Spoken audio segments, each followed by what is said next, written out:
Passionate golf coach, someone who really has enjoyed this journey of learning more about the golf swing, trying to learn more about the biomechanics. But the thing that I still love the most is occasionally playing golf, but definitely reminiscing of things that I learned when I was an amateur golfer and moments when I vividly remember struggling to play any sort of consistency, felt completely lost inside my game.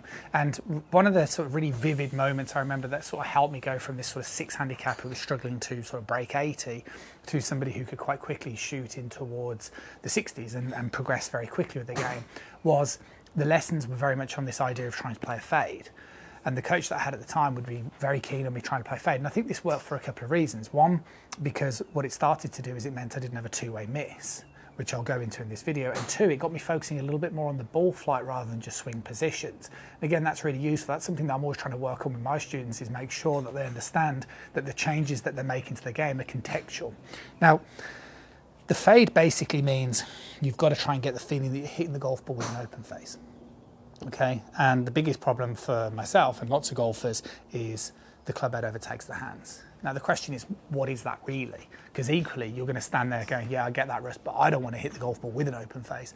And the key thing that you've got to learn to do is you've got to be able to keep the hands moving whilst squaring the face.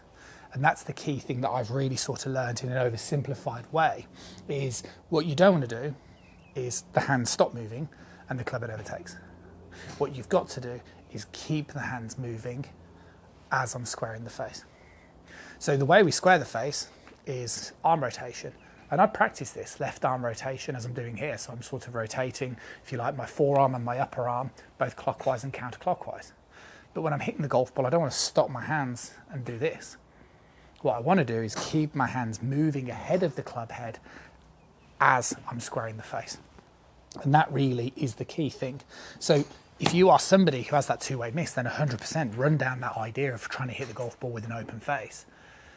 But what I'm ultimately trying to say, and this is why things like the Gravity 1 trainer have become so useful, and also the shaft extender drill with the cover on is such a useful exercise, because what this really teaches people is to keep the hands moving as you're rolling the arms. And that gives you that ability to get the club face square and eliminate that left miss.